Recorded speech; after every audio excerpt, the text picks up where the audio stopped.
Ok, hola, mi nombre es Fabián Jackson Muñoz. Voy a ser, soy parte del equipo de adjudicación del SENADE 2020 y hoy día voy a hacer un taller sobre cómo debatir sobre preceptos educativos. Y pues eso, entrémosle, ¿cierto? ¿Qué es lo que vamos a ver? Muchas cosas, parece mucho contenido y un poquitito lo es, pero vamos a hacer como una pincelada rápida sobre cómo debatir sobre pues, educación, centrándonos sobre todo en educación escolar. Eh, y pues sus características. Varias cosas que vamos a analizar. ¿Por qué educamos? Los tipos de aprendizaje, el currículum y lo que qué es, qué implica y cómo se trabaja, cómo se adquieren conocimientos. Vamos a hacer una pasada rápida sobre algunas teorías respecto a cómo aprendemos, cómo influye el entorno a los procesos del aprendizaje, el interés y el sentido como motores de aprendizaje, el rol del docente y por último explicar qué es el sistema tradicional del que muchas veces se habla en las mociones. ¿Ok? Comencemos. ¿Por qué educamos? La pregunta que hay que hacerse aquí es, ¿por qué tenemos un sistema escolar en primer lugar? ¿Y cuál es el objetivo de este sistema escolar? Si bien la respuesta parece obvia al inicio, ¿cierto? Tenemos un sistema escolar porque queremos que los niños se eduquen. La pregunta que hay que hacerse ahí es, ¿por qué queremos que la infancia esté educada? ¿Por qué queremos que la gente vaya al colegio y salga graduada con un título de escolar, ¿cierto? O sea, ¿cuál es el objetivo detrás de eso? No es porque sí, ¿cierto? No hacemos las cosas en una sociedad porque nos dé la gana. O sea, un poquitito sí, pero no este tipo de cosas. Ahí aparecen entonces 4 ideologías que son explicadas por algunos autores que nos explican más o menos ciertos lineamientos sobre por qué podríamos querer educar. La respuesta no es fija y esto es importante. Cada sistema, cada colegio, cada estado tiene sus razones para educar, pero eso también se traspasa a la parte más personal. Cada docente puede tener una visión que es diferente a la que tenga, por ejemplo, su establecimiento, a la que tenga el estado en general donde participa, y es importante saber esto también porque el momento en el que nos enfrentamos a mociones sobre educación que estén asociadas, por ejemplo, a currículum, a qué cosas queremos enseñar, siempre es importante preguntarte entonces por qué queremos enseñar en primer lugar. La primera es la ideología académica erudita, que lo que nos plantea es que lo que buscamos con la educación es generar que los estudiantes se llenen de conocimiento y que sea conocimiento experto, conocimiento académico, ¿cierto? Hacer que las personas salgan con vastos conocimientos de matemáticas, letras, historia, pero que el conocimiento sea un fin en sí mismo. Esta ideología plantea que el aprendizaje es el objetivo final, ¿cierto? Más allá de sus usos. Y en razón de eso se justifica, por ejemplo, enseñar ciertas cosas que a primera instancia no parecerían tener una utilidad social, ya que pues, la idea es que los estudiantes solamente tengan vastos conocimientos. Razones a favor de esta teoría es plantearnos justamente la idea de que en una sociedad necesitamos que las personas tengan conocimientos generales de las cosas, porque así uno tiene mayor capacidad de entender su entorno en todas sus aristas, más allá de sus áreas de expertise profesional. Dos, porque así tengo un nivel mínimo educativo, ¿cierto? Que es alto y elevado respecto a muchísimas áreas que hacen que las personas no sean influenciables, por ejemplo, ante charlatanerías de personas que se hacen pasar por científicas, por ejemplo, y que nos mienten y que nos engañan. Es más difícil ser engañados. Tengo vastos conocimientos generales sobre las cosas porque tengo un piso mínimo de entendimiento. Razones en contra de esto es justamente que muchas veces los conocimientos no son necesariamente útiles y que no son aplicables en la realidad. O sea que los estudiantes salen con conocimientos que no saben cómo trabajar en el entorno porque no son cosas de su área de expertise o de sus áreas laborales cuando trabajen, y que además no tienen una utilidad o no parecieran a primera vista tener una utilidad en su vida diaria tampoco, y que por ende estamos gastando horas de las niñas en cosas que no necesariamente les aportan a su forma y su convención, ¿cierto? Ahí tenemos razones a favor y en contra de esta ideología. La segunda es la ideología de la eficiencia social, que mezclada con la primera tienden a ser las que centran los procesos educativos a visión Estado. La ideología de la eficiencia social es plantear que la educación tiene el objetivo de que los estudiantes sean útiles para la sociedad al momento de salir del colegio, es decir, que tengan las capacidades, por ejemplo, de enfrentarse a un mercado laboral y de un mundo laboral y de aportar entonces a esta sociedad a la que se están emergiendo. Esto implica, por ejemplo, tener un refuerzo en la educación práctica que permita que los estudiantes comprendan cómo hacer las cosas, por ejemplo, clases de economía que permitan que los estudiantes comprendan cómo funciona el sistema donde están inmersos para que puedan aportar al mismo, y también implica dejar de lado ciertas áreas del conocimiento que parecieran en primera instancia no tener cierta utilidad al momento de salir al mundo en sociedad. Muchas veces personas que siguen esta ideología buscan eliminar clases como historia o filosofía porque consideran que si bien conocimientos muy interesantes no necesariamente aportan a la persona en el momento de vivir y convivir y ser eficientes para el conjunto de las personas. No me sirve de nada, por ejemplo, comprender a Platón si eso no aporta a mi forma de trabajar en una fábrica, una empresa o en lo que sea. Hay personas que sí defienden las humanidades, pero que también defienden esta idea cuando nos explican que las humanidades sirven no necesariamente para el mundo laboral, pero sirven para el mundo ciudadano. O sea, que formamos personas que sepan ser buenas ciudadanas dentro del entorno en el que viven y por ende no tener un choque con la sociedad y por ende permitir un mejor espacio y por ende es eficiente en el sentido de la sociedad a nivel como social, no tanto laboral. Razones a favor de esta ideología juntamente es explicarnos cómo que al final las personas vivimos en un entorno social al que tenemos que aportar en un sentido de retribución, por ejemplo, porque el Estado muchas veces no financia los procesos educativos y si no lo financia de manera directa, lo hace de manera indirecta a través de becas a docentes o ese tipo de cosas, y que por ende es una forma de retribuir, pero que además no tiene sentido educar personas que no sirvan para la sociedad porque entonces es un mal gasto de los dineros públicos y que se supone que los dineros tienen que estar aportados a que las personas a cosas que generen que las personas, o sea, a cosas que aporten al Estado, ¿cierto? O a la sociedad. Razones en contra, en general se habla de que el problema de la eficiencia social es que uno no toma en conciencia lo que quieren las niñas, es decir, cuando tengo eficiencia social no necesariamente me importa lo que las personas que están estudiando les interese en lo más mínimo, porque yo puedo tener grandes intereses en cosas que a ojos de la sociedad no tengan absolutamente ningún aporte. Y que eso es problemático entonces para la educación y el desarrollo del mismo menor, pero en segundo lugar también hay razones de maleabilidad, o sea, ¿qué es eficiencia social o hasta qué punto? Eso es muy maleable y eso es muy cambiable a lo largo del tiempo en el corto plazo, porque está muy dependiente de, por ejemplo, los trabajos, está muy dependiente también de por ejemplo, el, los trabajos, el sistema económico, aquellas cosas para que los estudiantes sirven y entonces genera que los currículum tengan que potencialmente ir cambiando de manera constante. Y por último, en general, la eficiencia social es cuestionada porque trabaja a las personas como si fueran, entre comillas, máquinas, ¿cierto? O sea, no estoy educando personas, sino que estoy educando robots que sirvan para un entorno. Razones a favor que responden a eso, ¿cierto? Para no criminalizar ninguna de las posturas, es que no necesariamente formo, o sea, primero que en el fondo potencialmente sí formo máquinas, pero que hay que entender que no es culpa de la educación, sino que es culpa del sistema laboral. Da lo mismo cuánto humanidad le ponga a los individuos, van a entrar a un sistema económico laboral que sí los maquiniza y que es mejor que estén preparados porque también es un aporte, porque no tienen un choque cierto respecto a cómo funciona en la realidad, y eso también es una forma de verlo. Ahí hay un cuestionamiento general también más macro, que nos cuestiona quién forma a quién. ¿Es la educación la que moldea la sociedad o es la sociedad la que moldea la educación? Vamos a ver un poquito más de eso más adelante. La tercera, la ideología centrada en el estudiante, es aquella que plantea que la educación tiene que estar enfocada en el crecimiento personal de los estudiantes y relevante de su aprendizaje final en el sentido de que aprenda cosas útiles o que aprenda cosas eruditas, sino que aprenda cosas que a los estudiantes les interesen en sus propios mecanismos de aprendizaje centrado en su formación humana y su formación como persona y sus propios intereses. Razones para estar a favor de esto es que son muy útiles al momento de que los estudiantes aprenden mucho. Vamos a ver más adelante el interés como un mecanismo que fomenta el proceso de aprendizaje, entonces genera que los estudiantes logren aprender mucho respecto a las cosas, y en segundo que en general están muy enfocadas a la formación de las personas como buenas personas y que humanizan a los individuos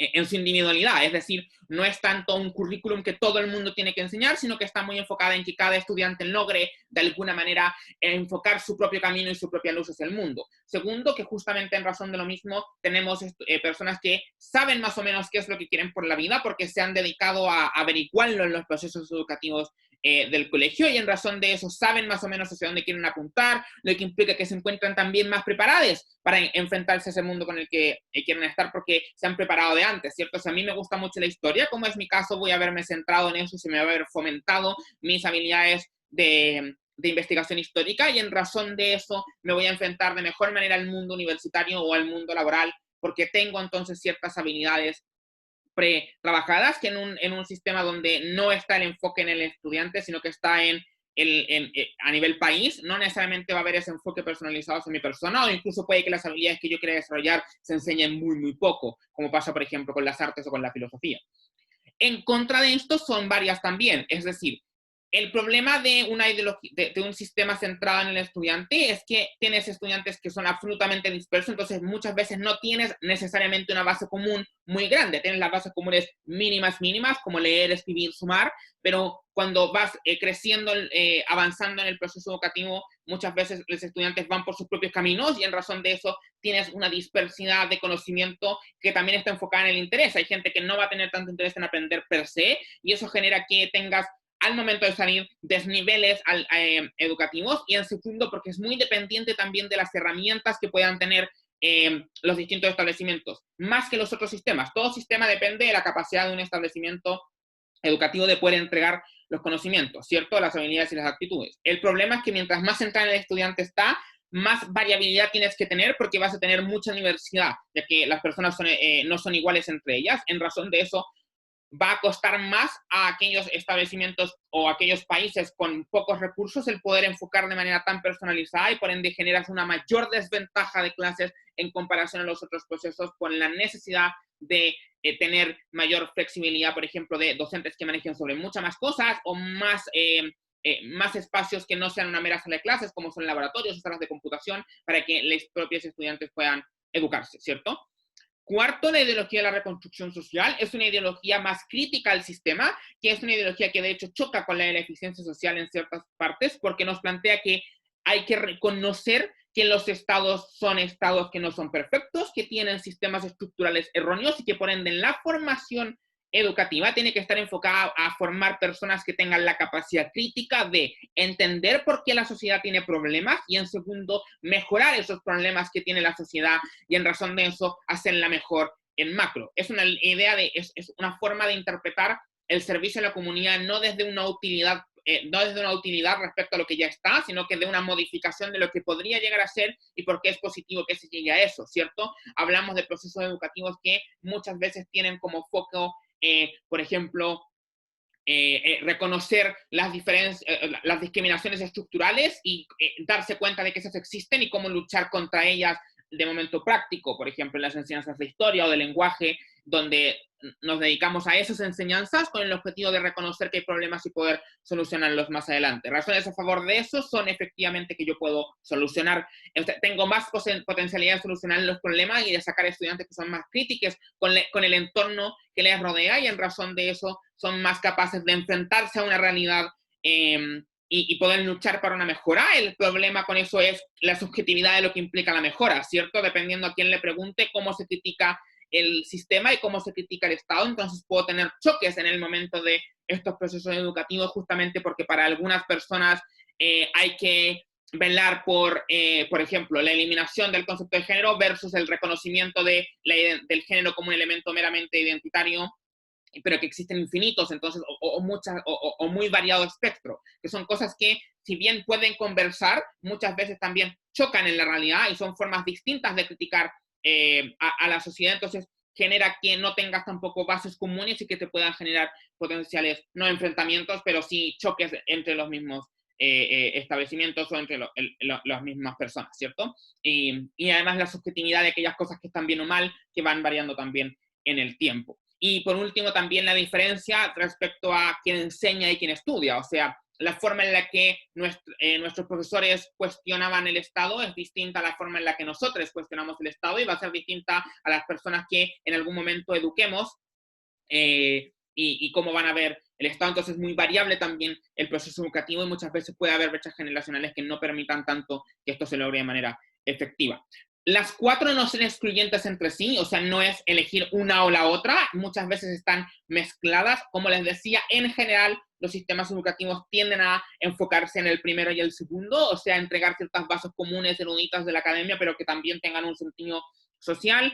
Muchos sistemas educativos más que no son los, entre comillas, tradicionales, tienen un enfoque también centrado en el estudiante. La ideología de la reconstrucción social también existe, no tanto a nivel macroestatal, sino que muchas veces existe a nivel micro, desde cómo un colegio o un docente se enfrenta a la enseñanza y cómo enseña para generar críticas, incluso aunque el currículum nacional así no lo plantee. Son cosas que van conversando, son cosas que van existiendo. ¿Por qué es importante esto? Porque al momento de justificar, por ejemplo, cambios curriculares, al momento de tener que justificar por qué ciertas metodologías educativas nos gustan más que otras, al momento de explicar por qué quiero que los docentes hagan o no hagan algo, es importante preguntarnos por qué educamos en primer lugar y en base a esa justificación, ya esa métrica, entender entonces por qué ciertas cosas son buenas o malas. Porque, por ejemplo, enseñar cualquier cosa, mecánica, puede ser súper útil desde una perspectiva de eficiencia social, pero no tanto desde una perspectiva centrada en el estudiante. Entonces hay que tener esos conceptos para ver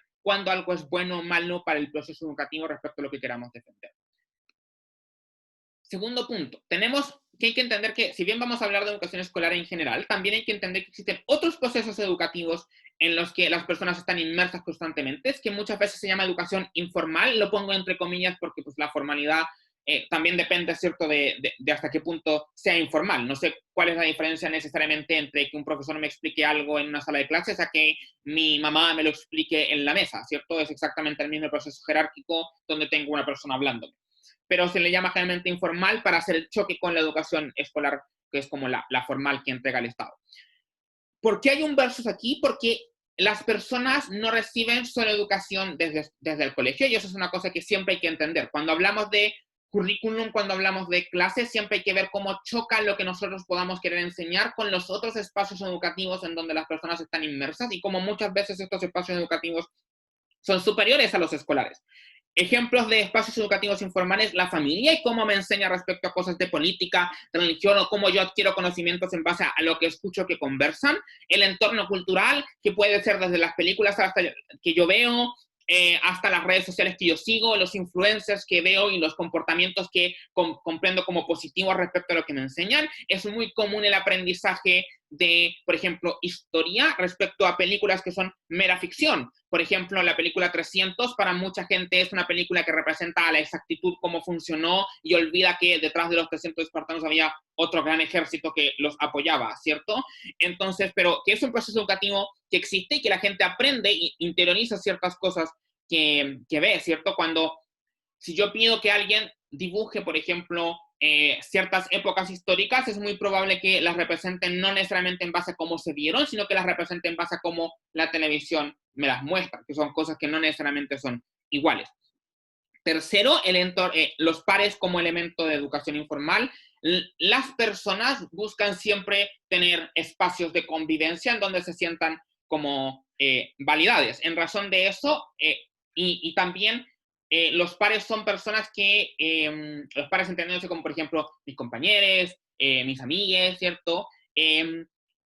Las personas con las que convivo constantemente que no pertenecen a mi espacio familiar y que son de mi mismo nivel jerárquico, entre comillas, se considera, ¿cierto?, como pares, y que también me enseñan en razón de, muchas veces también de manera indirecta, no necesariamente a través de decirme explícitamente cómo hacer algo, pero sí a través de que yo al estar con ellas veo cómo actúan y en razón de eso aprendo. Por ejemplo, fumar. Muy pocas personas aprenden a fumar viendo un video en YouTube, ¿cierto?, de cómo se inhala el... No, lo que se hace es estar con amigues que sí fuman y que yo empiezo a imitar sus acciones y que empiezo a aprender a través de los procesos de imitación, ¿cierto? Los pares son súper importantes porque son referentes culturales importantes para las personas, o sea, referentes morales importantes para las personas. Si mis amigues hacen algo y yo quiero a mis amigues, entiendo que lo que están haciendo no necesariamente es malo respecto a eso, a menos que otro ente me explique por qué es malo. Pero en primera instancia, si no hay una explicación, yo no necesariamente lo voy a entender como algo negativo y muy probablemente lo asocio con algo positivo en razón de que personas que a mí me caen bien están haciendo ciertos comportamientos que no sé necesariamente que son malos. O incluso aunque yo sepa que son malos, hay un contraste ahí. Pasa con fumar o con tomar alcohol, que muchas veces tengo una familia o un sistema educativo diciéndome no hagas esto, esto es malo, pero tengo a mis compañeros haciéndolo y no veo que la pasen mal. En razón de eso, ahí los estudiantes empiezan a tomar decisiones. Ahí se ve, por ejemplo, un choque respecto a los procesos educativos. Vamos a hablar de eso justito después. El cuarto es el descubrimiento propio. es súper importante entender que las personas aprenden de manera propia también respecto a sus propios descubrimientos, respecto a lo que ellas mismas investigan o incluso respecto a lo que ellas mismas experimentan. Si yo, no sé, cualquier cosa, tomo café por primera vez y a mí me dicen que el café es malo, pero a mí me gustó, es un descubrimiento propio que me enseña algo, me enseña que el café es rico, porque a mí me está gustando lo que estoy tomando. Entonces también es un proceso de aprendizaje. Y por último, el trabajo, que cuando tenemos a personas trabajando, a menores trabajando o a estudiantes trabajando, el problema muchas veces es que el trabajo también se vuelve un lugar de aprendizaje donde yo, por ejemplo, entiendo que mi jefe puede ser potencialmente un referente moral y en razón de eso los comportamientos que esta persona hace yo las puedo imitar o yo puedo recibir aprendizaje de cómo hacer el trabajo que estoy haciendo, por ejemplo, que eso no necesariamente es problemático. Antes, en la edad media y moderna, y ahora también existe, ¿cierto? Esta idea de aprendiz era muy común, donde si yo quería dedicarme a hacer zapatos, a mí una persona que ya era zapatera me explicaba cómo se hacían y yo aprendía a través de la práctica con un guía que era un espacio laboral, no un espacio educativo formal, pero era un espacio educativo de todas maneras. ¿Por qué hay un versus aquí? Que es un versus que es educación escolar contra educación informal, pero también educación informal contra educación informal. Que es que cuando tú tienes como estudiante múltiples espacios de aprendizaje, si estos aprendizajes conviven y están coordinados en una misma línea, es muy normal que yo interiorice ese tipo de elementos, ¿cierto? Si tengo en mi casa que mi familia me dice cualquier cosa, la dictadura es mala y en el colegio el profesor de historia me dice exactamente lo mismo, entonces tengo un proceso de aprendizaje coordinado. Pero lo que puede pasar y que pasa muchas veces es que existen choques respecto a los distintos espacios educativos. Es decir, tengo un colegio que me enseña que se habla de cierta manera, pero tengo en mi casa, aunque no me lo digan explícitamente, a personas que hablan de otra manera. Tengo a mis amigues que hablan de una tercera manera y como a mí me gusta ver muchos programas mexicanos, tengo un cuarto espacio cultural que me explica que se habla de una cuarta manera. Tengo entonces referentes diferentes que me explican cómo se trabaja con el lenguaje o cómo, y eso se puede aplicar a absolutamente lo que sea, cómo yo recibo una narrativa histórica, por ejemplo, cómo yo tengo a mi profesor de historia diciéndome que no eran 300 solamente, sino que había un ejército detrás, pero tengo una película que me dice que son 300. Ahí se generan choques respecto a cómo el estudiante recibe la información porque no necesariamente sabe a quién creerle. ¿Cómo se decide ese tipo de cosas? Pues depende de la jerarquía que yo le dé a los distintos procesos. Cuando son datos duros, en general, yo tiendo a creerle a el colegio, porque yo asocio a el colegio y a los docentes como personas que son súper capacitadas respecto y son expertas en su área, aunque no necesariamente lo son, pero yo asocio eso a su trabajo a la expertise, y por ende si mi profesor me dice algo, pues probablemente sea verdad y no me está mintiendo, versus la televisión que sí creo que puede ser potencialmente un espacio mentiroso. Pero respecto a elementos morales, por ejemplo, no necesariamente el colegio es el mejor referente. Si a mí en el colegio me están diciendo cualquier cosa, que robar es malo, pero tengo muchos amigos que roban en el supermercado y que no les pasa nada y que la pasan bien haciéndolo, no necesariamente voy a recibir el primer aprendizaje porque tengo pares que son referentes morales para mí y donde yo quiero calzar en ese grupo que me están implicando lo otro. Y en razón de eso hay como un choque, ¿cierto? O sea, ¿a quién le hago caso? ¿A quién le creo? Es súper importante entender esto porque entonces hay que entender que, vamos a hablar de eso un poquito más adelante también, pero que los referentes escolares no conversan solos y las enseñanzas educativas del colegio no existen en sí mismas sin tocar con nada, sino que chocan con otros aprendizajes que tienen que ser tomados en consideración. Incluso, o sea, también al momento de debatir. Cuando debatimos sobre, por ejemplo, qué cosas enseñar, no solamente tengo que ver cómo responde la persona misma que está aprendiendo, sino que cómo el entorno actúa respecto a eso mismo y en razón de eso, si el aprendizaje que va a recibir es efectivo o no y contra qué va a chocar. Y para ver entonces ciertos impactos que pueden existir. Y de la misma manera también es importante entender esto porque cuando hablamos de otro tipo de emociones, de otros actores, también la educación de los estudiantes está en juego. Cuando hablamos de, por ejemplo, permitir que los influencers, para decir cualquier cosa, que los influencers digan fake news, lo que se está generando es un proceso educativo informal en donde las personas que ven a estos influencers aprenden de ellos porque son referentes morales, ¿cierto? Si a mí me gusta cualquier youtuber, yo entiendo que, como yo, si a mí me gusta un youtuber, yo entiendo que ese youtuber hace cosas buenas, ¿cierto? Y en razón de eso, si él me explica algo, no tengo razones para pensar que me está mintiendo. Y en razón de eso hay un proceso de aprendizaje, pero también hay un proceso de normalización.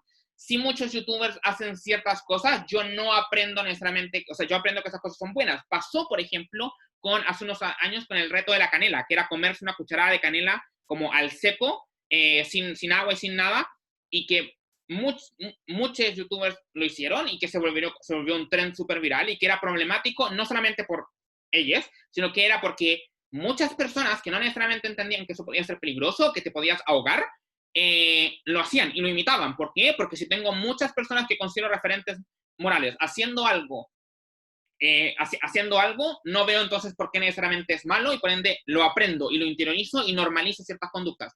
Lo mismo con los comportamientos, la clásica, ¿cierto?, de los comportamientos machistas o racistas o clasistas por parte de la familia o por parte de la televisión que transmiten esas narrativas a las personas y que las niñas están susceptibles a ese aprendizaje, sobre todo si no hay una confrontación. Ahora, ¿por qué el negrito dice espacios en disputa? En la actualidad, hay dos espacios que se están disputando entre la educación escolar y las educaciones informales, que son la ética y la educación sexual. Hay un choque respecto a quién tiene que ser responsable, que no está claro hasta el día de hoy, quién tiene que ser responsable de enseñar ética y quién tiene que ser responsable de enseñar educación sexual.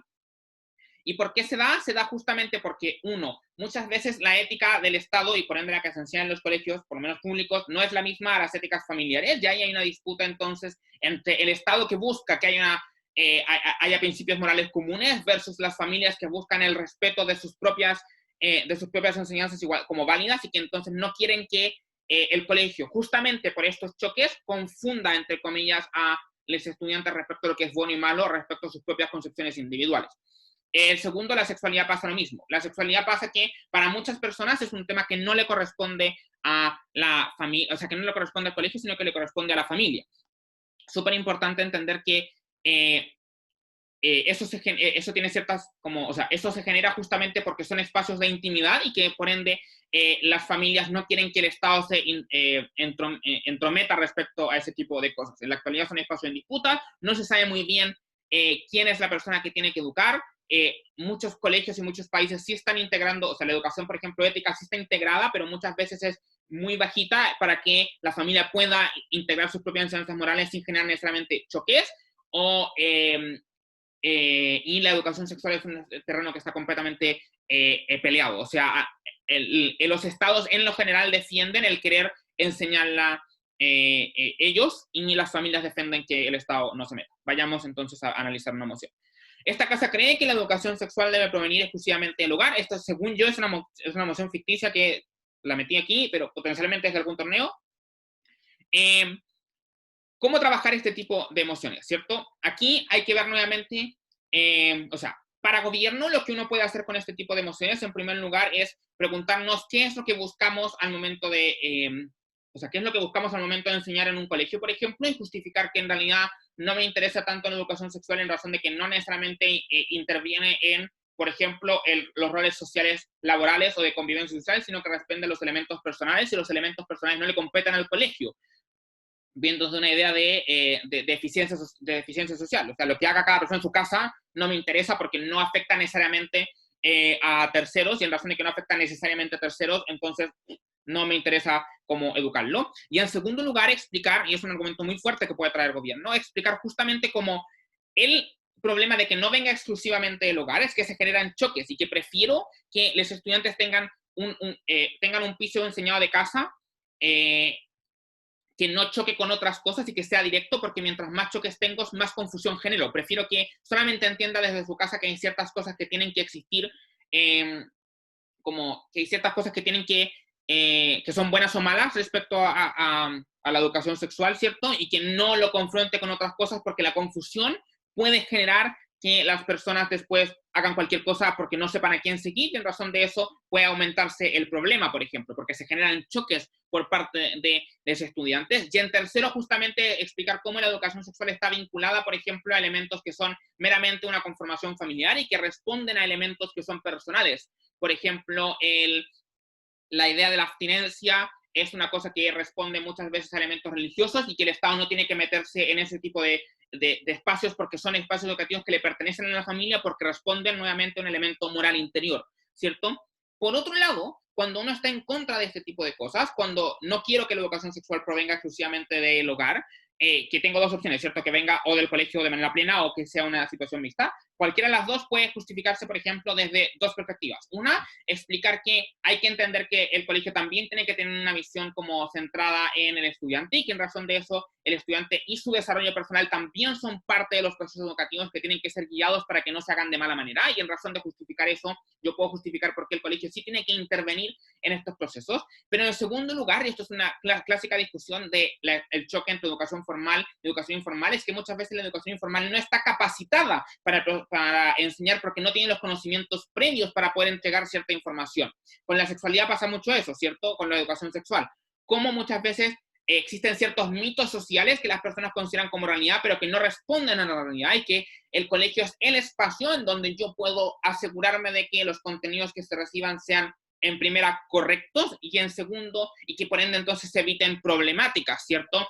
Por ejemplo, la idea clásica de el condón solo se usa para evitar embarazos es una mentira enorme y que es muy problemática porque hace que muchas personas tengan relaciones sexuales sin condón y que se ocupen otros métodos anticonceptivos, que está bien. El problema es que el condón no solamente sirve para, por ejemplo, evitar el embarazo, sino que sirve para evitar enfermedades de transmisión sexual, pero eso muchas veces no se sabe y en razón de eso, cuando yo no me encargo de que sea el colegio quien tenga, quien lo enseñe y que por ende tenga un estado con gente experta que arme un currículum, entonces puedo tener problemas respecto a la educación. Y en segundo lugar, o tercer lugar, explicar también cómo genera disparidad del conocimiento, porque algunas casas pueden decir simplemente no enseñarlo. Ese es otro de los grandes problemas. Cuando yo dejo las cosas a la enseñanza informal, no necesariamente esa enseñanza informal se va a encargar de trabajar eso que tiene que trabajar, o lo va a hacer de manera implícita y por ende puede ser que si su familia no lo hace y el Estado no lo hace, termine aprendiendo de educación sexual, por ejemplo, de otros lados, como puede ser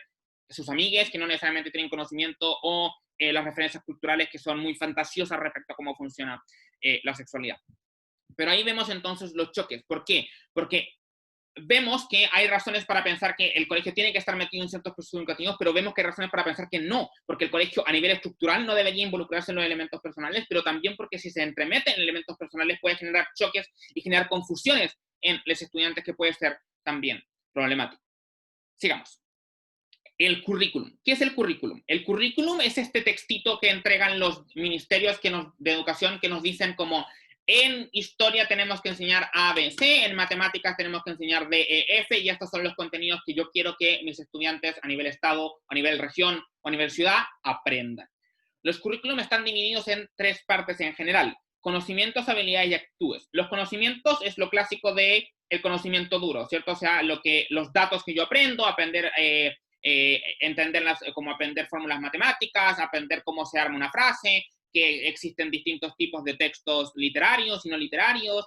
El conocimiento entonces son estos datos que yo voy aprendiendo. Los segundos son las habilidades, que es cómo trabajar ciertas cosas. Habilidades como, por ejemplo, el desarrollo del pensamiento crítico, el desarrollo de la lectura, el desarrollo de la aplicación matemática, el pensamiento histórico, el pensamiento científico, que son entonces, que no es adquirir conocimiento duro de información, sino que es adquirir cómo trabajar con información o cómo trabajar en la realidad, ¿cierto? Y lo que hacemos en debate, por ejemplo, en general el aprendizaje del debate no está basado en conocimientos, sino que está basado en habilidades: la habilidad de la oratoria, la habilidad del pensamiento crítico, la habilidad de trabajo colaborativo.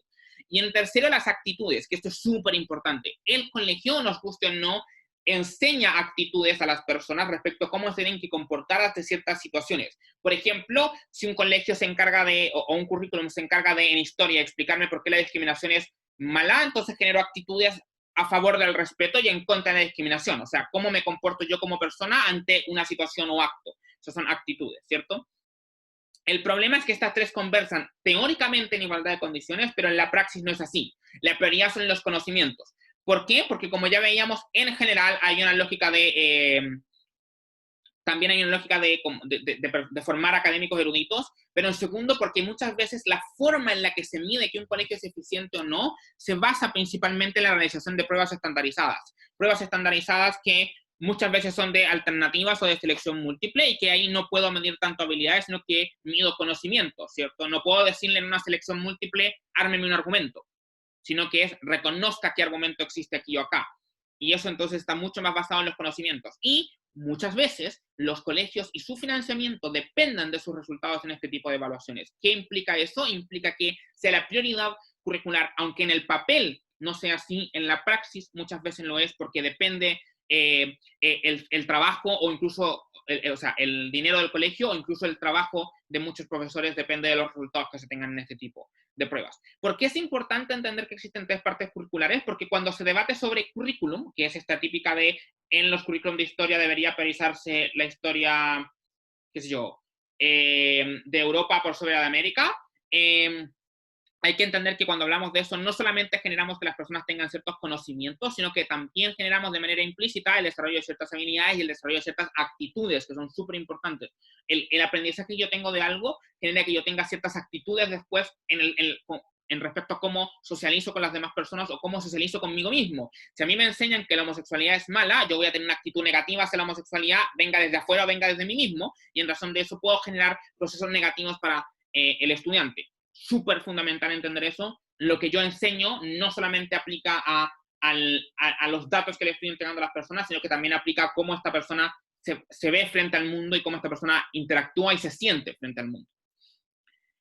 Respecto a qué enseño, hay muchas características que hay que analizar al momento de debatir respecto a este tipo de cosas. En primer lugar, ¿a qué responde? Responde a los intereses nacionales en general de dos actores, el Estado y la familia. El Estado respecto a lo que yo quiero que mis estudiantes aprendan, pero también la familia, que tiene mucho poder respecto a los currículum, porque tiene la capacidad de exigir y tiene la capacidad a través de su poder político, de decirle a los políticos, por ejemplo, tienen que armar un currículum de estas características, o si no, ya no votamos por ustedes. Los intereses de cada gobierno es mantenerse en el poder, en razón de eso hay un incentivo a hacerle caso a las familias. Esto es importante al momento de reconocer entonces cuando quiero hacer un cambio curricular en una moción, preguntarnos a qué interés estoy respondiendo y por qué entonces es bueno o malo hacer este cambio. ¿El Estado le interesa realizar este cambio? ¿Genera beneficios? ¿Sí o no? Pareciera ser entonces que sí puedo tener o no este cambio. ¿O las familias se sienten cómodas o no con este cambio? ¿Sí o no? También puede ser un elemento a considerar.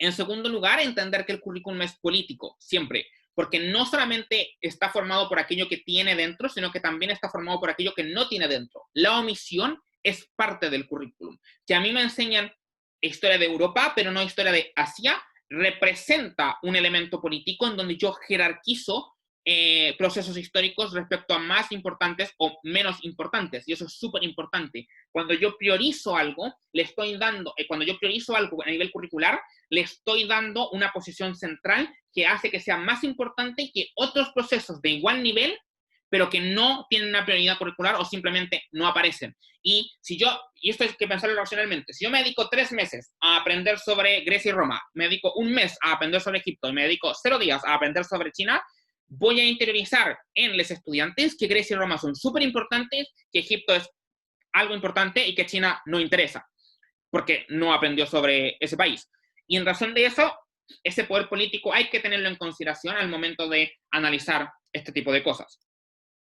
Tercero, hay 2 tipos de currículum al momento de analizar cambios curriculares, que son las clases y los contenidos. Las clases son cuando yo quiero agregar o eliminar una materia del colegio, por ejemplo. Esta casa cree que debería enseñarse economía, esta casa cree que debería eliminarse historia, esta casa cree que deberían agregarse clases de educación ciudadana, son agregar clases completas a un sistema escolar que tienen, que responden o no a ciertos intereses. Y en segundo, los contenidos está asociado a esta casa cree que debería priorizarse, bueno, la que ya vimos, ¿cierto? Historia de América por sobre historia de Europa. Esta casa cree que en matemáticas debería estar focalizado en resolución de problemas por sobre contenidos abstractos.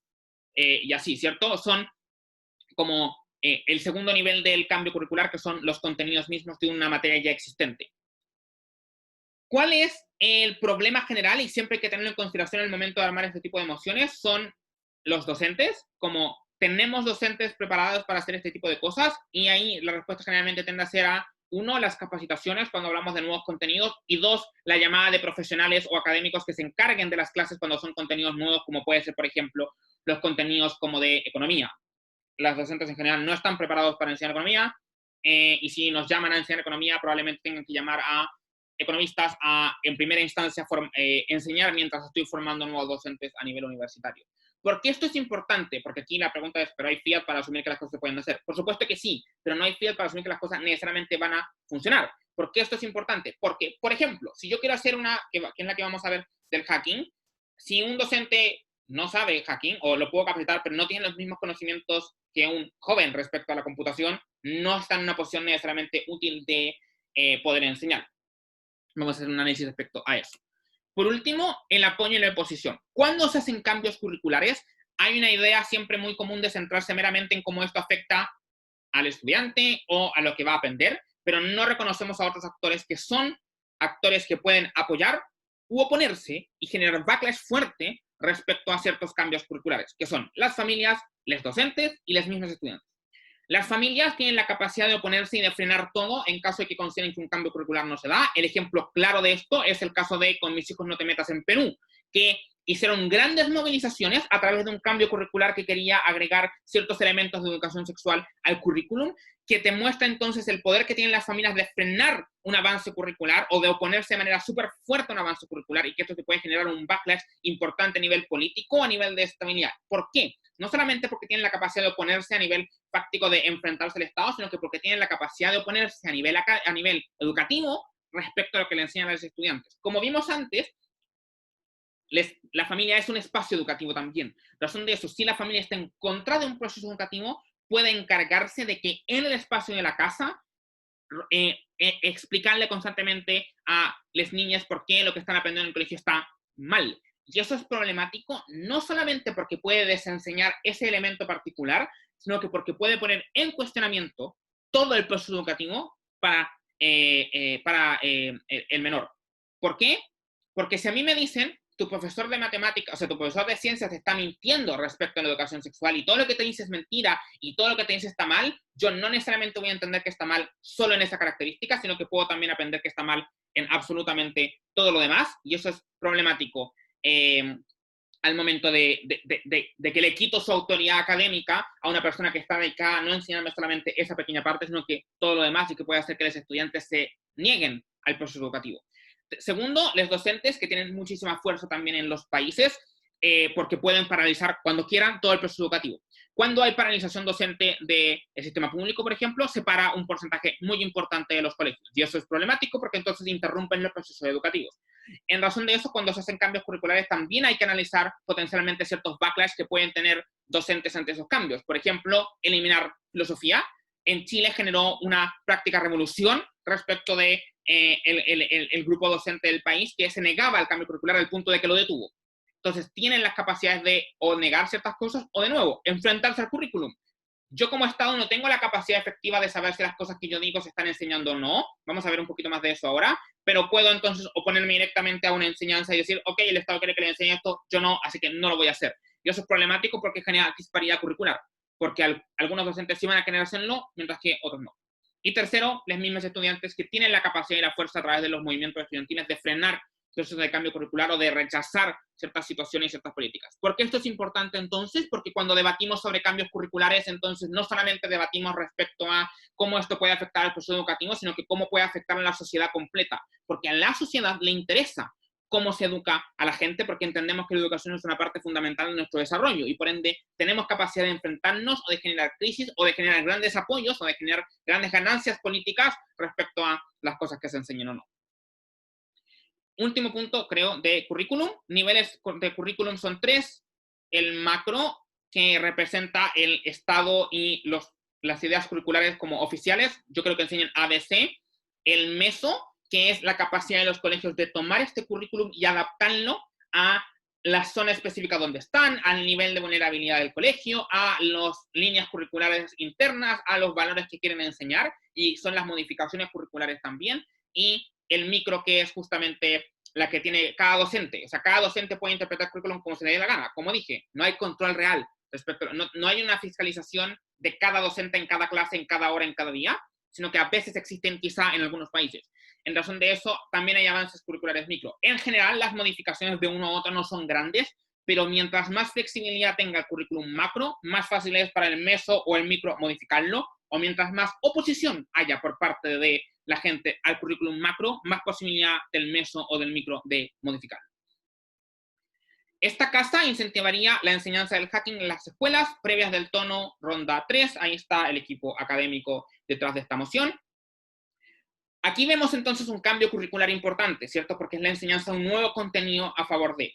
A favor de la enseñanza del hacking en las escuelas, volvamos a los contenidos iniciales. Puedo hablar del rol de el rol de la escuela de eficiencia social, explicar cómo el hacking es una cosa que responde a los intereses de la sociedad y del Estado, en razón de que tengo la capacidad de defensa respecto a las cosas, tengo la capacidad de defenderme de crímenes virtuales, tengo la capacidad también de, si aprendo hacking, aprendo en el proceso educativo programación, que es una cosa súper útil para el siglo XXI y los grandes aportes de la tecnología, ¿cierto? Es una gran habilidad que permite que los estudiantes desarrollen, porque aquí de nuevo se ve, el hacking puede ser un contenido, pero yo aprendo habilidades de programación producto de este hacking a través de este mecanismo, entonces son habilidades que me pueden servir no solo para esto, sino que para un montón de otras cosas que pueden ser muy beneficiosas para el Estado. En segundo lugar, hablar de la misma protección del menor. Al al aprender hacking, tengo la capacidad de, por ejemplo, defenderme ante ciberbullying o ante crímenes que se me pueden cometer en mi contra producto de la web. En oposición tenemos un análisis que puede ser, por ejemplo, a nivel curricular de la oposición que puede generar esto. El hackeo está socialmente construido como un delito, por ende es razonable pensar que las familias no vayan a querer que a sus hijos se les enseñe a hacer lo que ellas consideran criminales. En razón de eso, es probable que haya una oposición que puede generar un backlash en el proceso educativo, pero que genera que la familia interrumpa los procesos educativos, no permita la enseñanza de esto y no permita la práctica de esto en las casas, por ejemplo, lo que ya parte lo hace partir ineficiente, porque entonces no puedo desarrollar las habilidades más allá de los espacios educativos formales. Y en segundo lugar, porque puede poner en riesgo cómo los estudiantes perciban la situación. O en segundo lugar, puede que yo tenga todas las intenciones de ocupar de esta enseñanza para algo positivo, pero como tengo educación informal por otro lado, y ciertas habilidades que pueden ser ocupadas tanto para cosas buenas como para cosas malas, puede que esta educación informal que puede venir de, por ejemplo, los pares, o de la televisión que me enseña que hackear es divertido, aunque me pueda meter en problemas,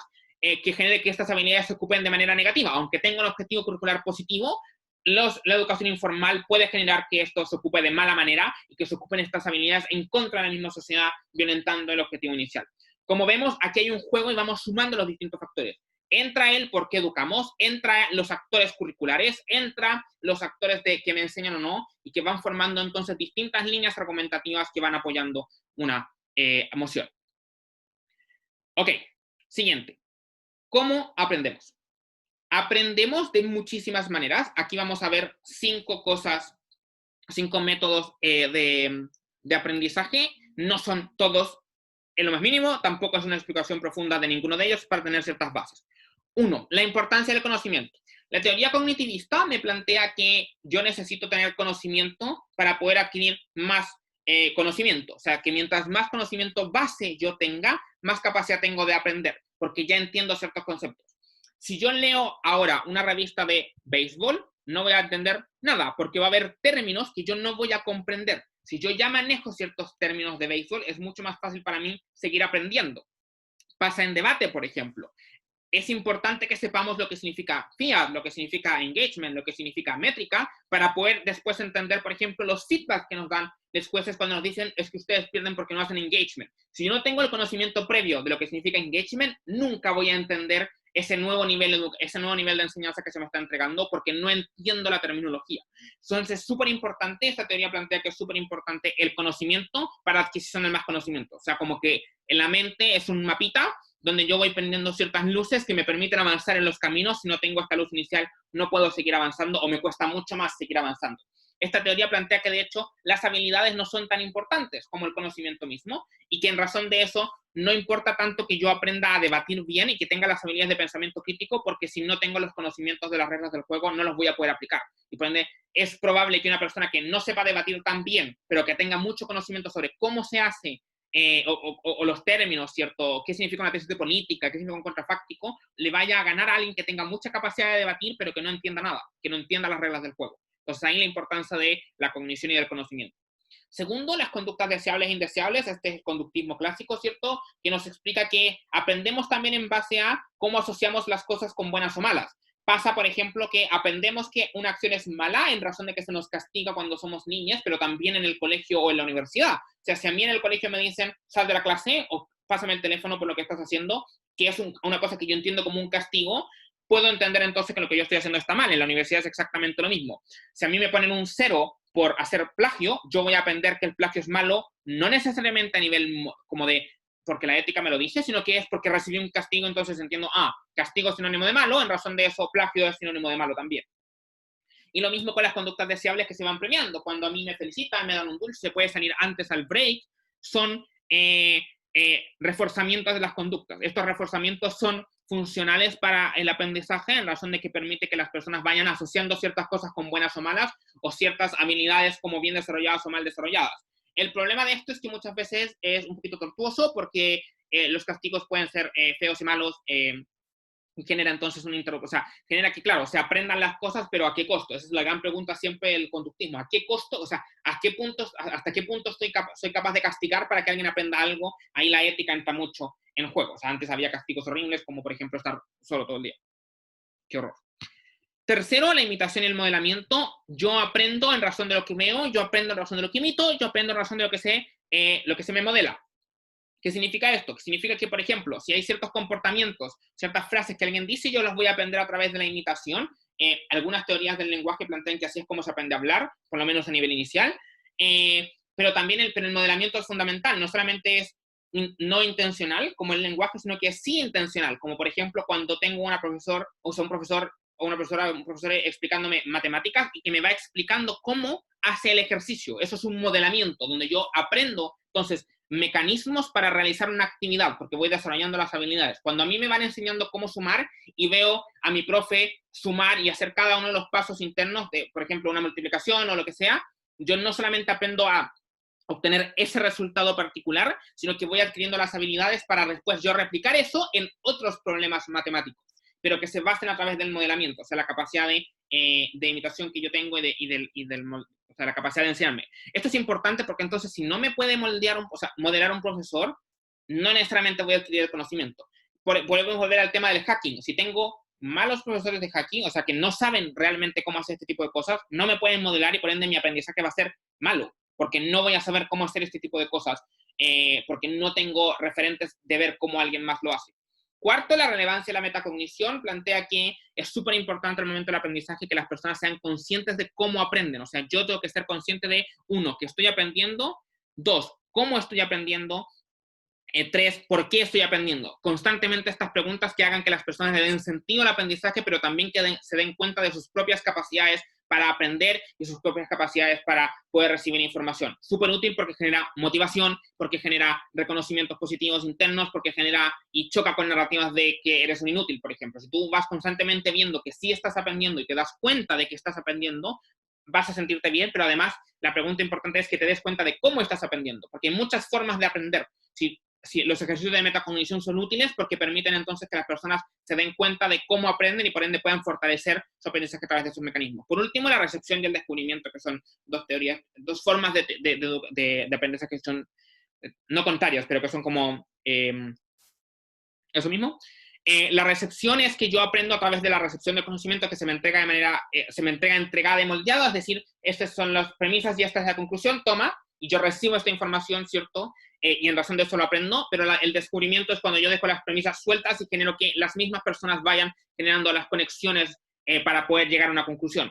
Pasa, por ejemplo, cuando a mí me entregan una investigación de vaya e investigo sobre algún tema, ahí me están generando aprendizaje por descubrimiento. O sea, que yo vaya y descubra cómo son las cosas a través de mis propias herramientas, que es distinto a entregarme un paper o un textito del colegio que diga como, mira, acá está el proceso histórico y acá está la conclusión en la que se ha llegado.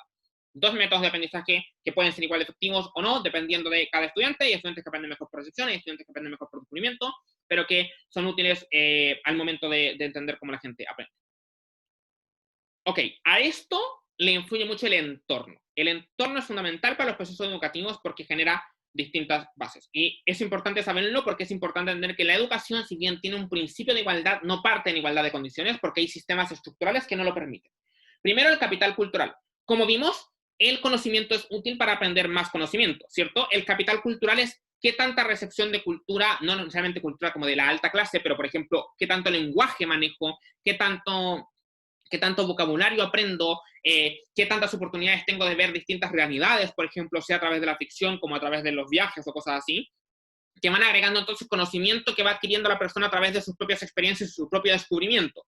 El capital cultural genera entonces, como veíamos, ciertas bases que son diferenciadoras. Una familia que tiene muchísimos recursos para, por ejemplo, viajar constantemente con un estudiante hacia otros países, que tiene la capacidad de comprarle libros, que tiene un gran vocabulario y que por ende le enseña por imitación, porque hablan en la mesa sobre sus grandes cosas, sobre sus trabajos, sobre lo que sea, va a generar un mayor capital cultural que una familia que no tenga las capacidades estructurales para poder hacer ese tipo de cosas, no porque no quiera, sino porque el sistema no se lo permite, porque no tienen las capacidades económicas de hacer ese tipo de cosas, poniendo entonces una situación de desigualdad, que es importante conocer porque es uno de los objetivos del Estado el ver cómo me enfrento a esas desigualdades, porque esas desigualdades existen y el sistema educativo tiene que intentar mientras más se pueden luchar respecto a ellas. O sea, ¿cómo hago sistemas educativos que busquen enfrentarse a estas procesos de desigualdad y que no influyan tanto en el resultado final?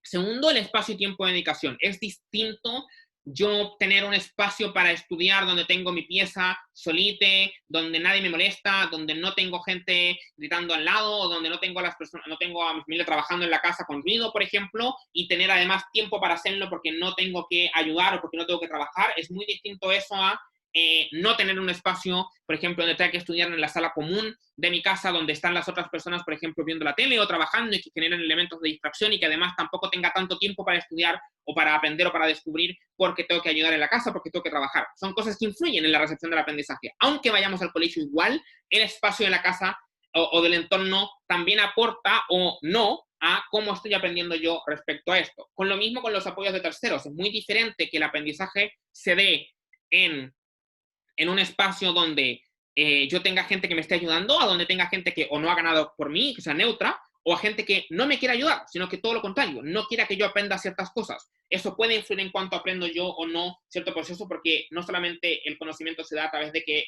la persona que está a cargo mío en el colegio me enseñe, sino que también a cómo yo puedo entrenar ese conocimiento. Y por último, los reforzamientos positivos o negativos que son fomentadores o no del aprendizaje. O sea, que a mí me digan que yo voy bien y que lo estoy haciendo muy bien, es distinto a que a mí me digan que soy un pésimo estudiante y que no sirvo para nada. Y eso es súper importante también, porque esos contextos que también son culturales, influyen o no en el aprendizaje porque influyen en el autoestima. Si yo como persona creo que no soy capaz, no voy a ser capaz porque yo mismo me pongo una limitación. Entonces, los reforzamientos del entorno son importantes. Esto es importante también en el momento de debatir, porque cuando hablamos de ciertas políticas públicas educativas, muchas veces pensamos que el colegio es lo único que importa, y no, no lo es. Como el entorno es súper fundamental al momento de aprender, y tengo que comprender que eso pasa al momento de planear políticas educativas de cómo quiero aprender, cómo quiero enseñar, dónde quiero enseñar, por cuánto tiempo quiero enseñar.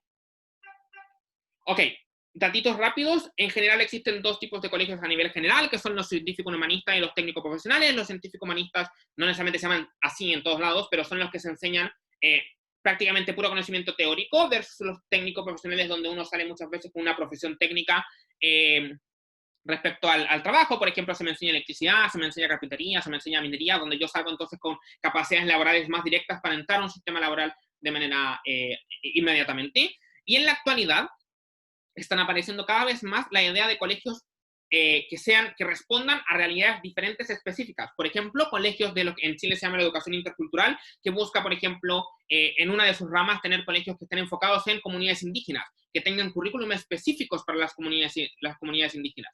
¿Por qué esto puede ser beneficioso? Esto puede ser beneficioso porque tengo la capacidad de adaptación de curricular a nivel meso, a nivel establecimiento, para, por ejemplo, que el lenguaje que se me enseñe no sea el español, sino que sea mi lengua materna indígena, o que las clases estén en esa lengua, por ejemplo. Pasa también en España cuando en muchos colegios de Cataluña se enseña en catalán.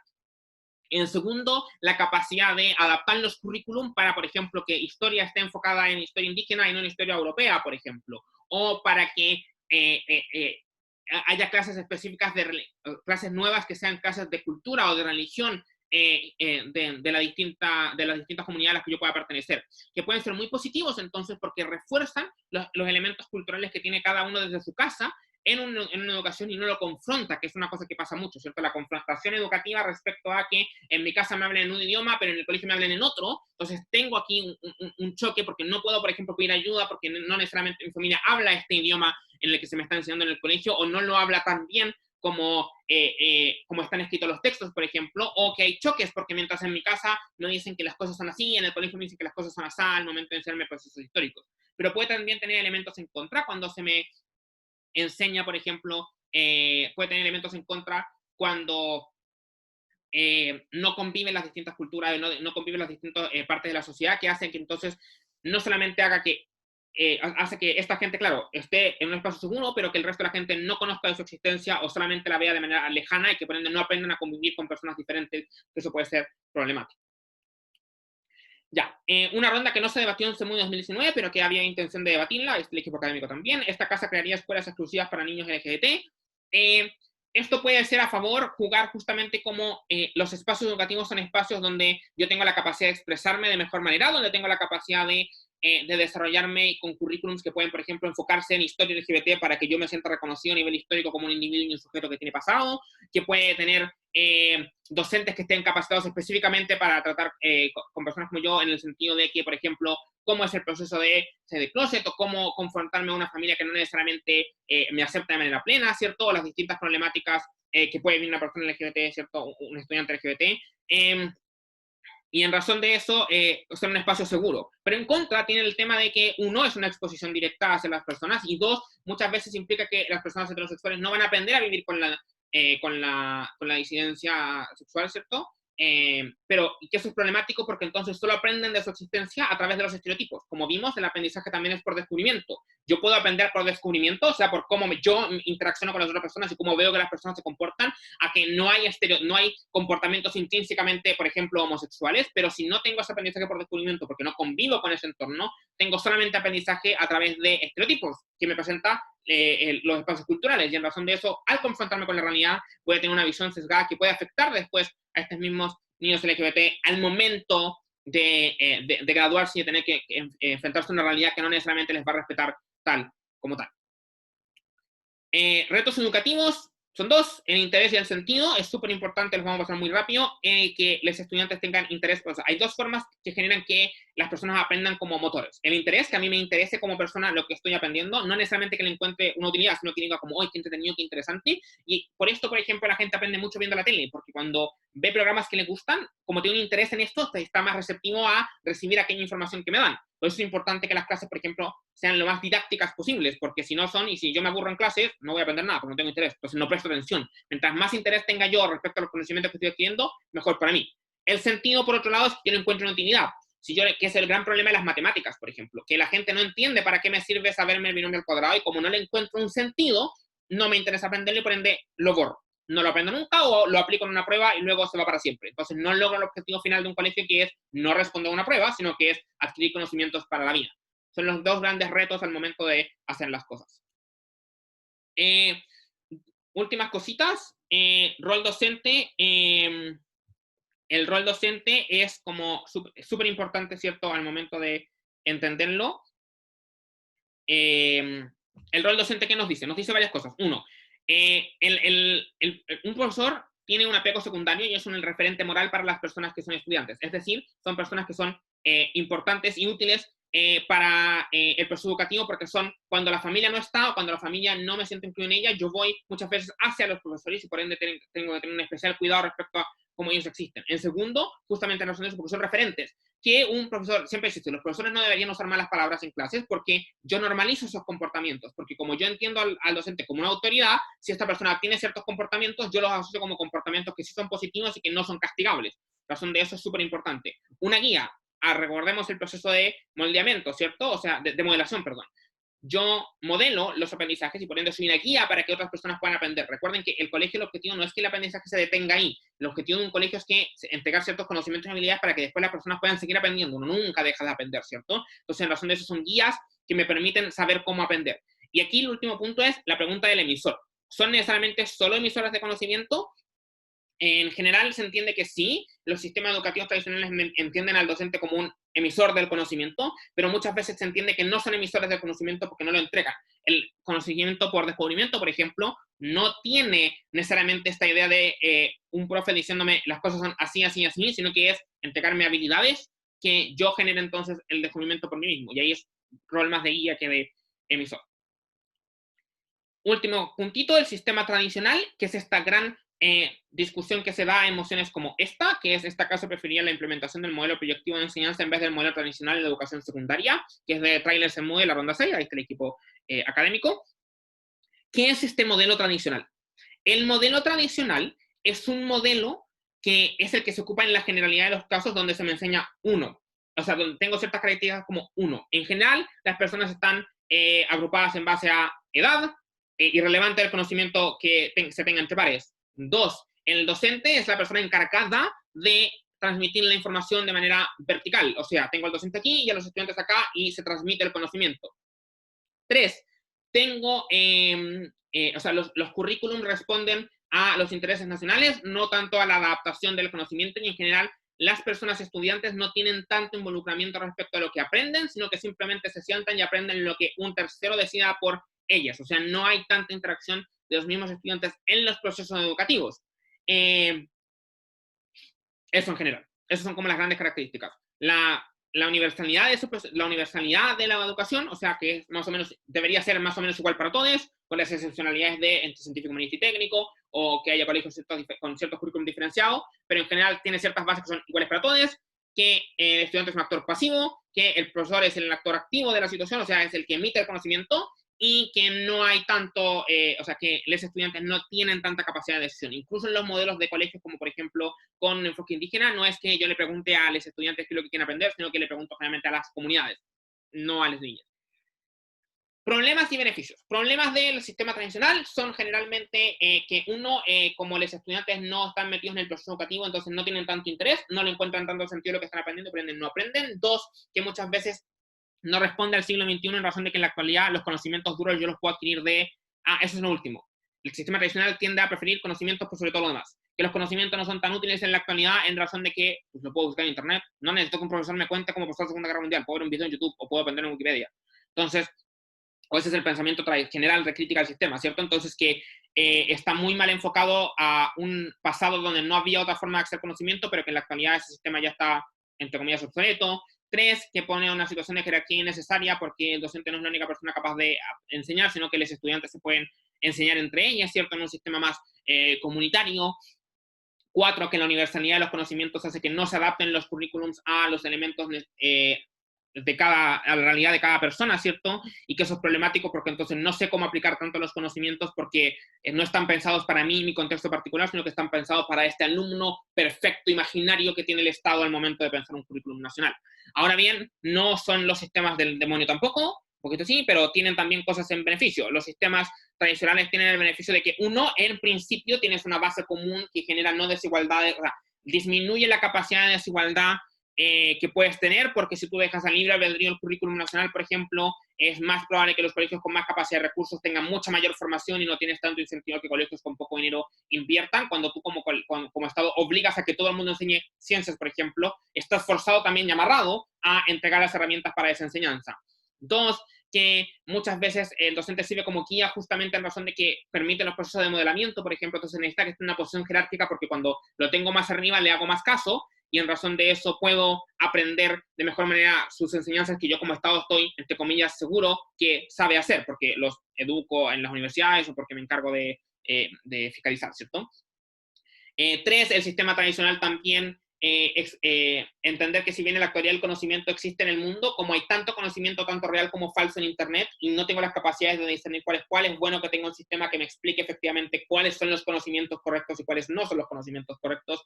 Y 5, entender que cuando los estudiantes ven sus propios intereses, no necesariamente son intereses que les sirvan a largo plazo. Puedo yo tener mucho interés por algo ahora y luego descubrir que no me sirve para nada y dejarlo todo y por ende perdí todo mi año de escolaridad si yo tenía tanto poder respecto a mi proceso educativo.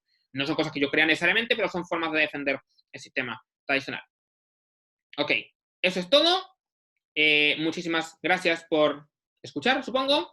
Y eso, cualquier duda, pregunta, consulta, siempre estoy disponible. Le pueden pedir a la organización del torneo mi teléfono. Eso.